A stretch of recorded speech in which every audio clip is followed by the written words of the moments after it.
My fellow Americans, this weekend I begin my first trip overseas as president, a trip with historic significance for the American people.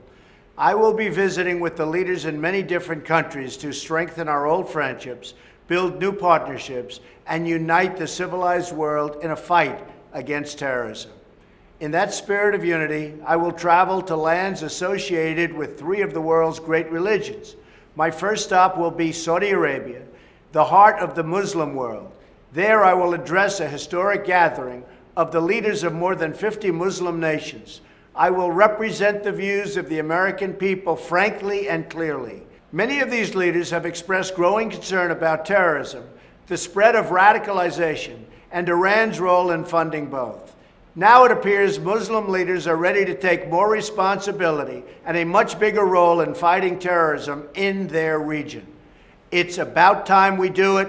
We'll do it together, but it has to be done. America cannot solve all of the world's problems, but we can and we must help any nation willing to join in the common cause of eradicating terrorism from the face of the earth. Next, I'll travel to the ancient city of Jerusalem to talk with my good friend, Prime Minister Netanyahu, about bringing peace and prosperity to both our nations. Israel is an important American ally, but in recent years we haven't always treated them that way. It's time to renew our friendship. While I'm there, I'll also meet with President Abbas of the Palestinian Authority in Bethlehem to discuss ways to advance peace between Israel and the Palestinians. From there, I'll head to the Vatican, where I will have the great honor of an audience with Pope Francis. I look forward to speaking with the Pope about how Christian teachings can help put the world on a path to justice, freedom, and peace. I will also meet with friends and allies in Europe at a gathering of NATO in Brussels and at the G7 summit in Italy. Finally, I will close my trip by saying thank you to some of the courageous men and women of the United States military serving their nation overseas.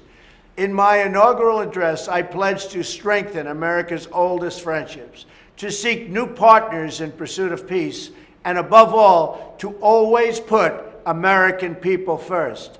I also pledged that our partners must show that they're partners, they must show that they're friends, and they must contribute financially to the tremendous cost. The money that we're spending is so big, it's so much, and it's not fair for our nation.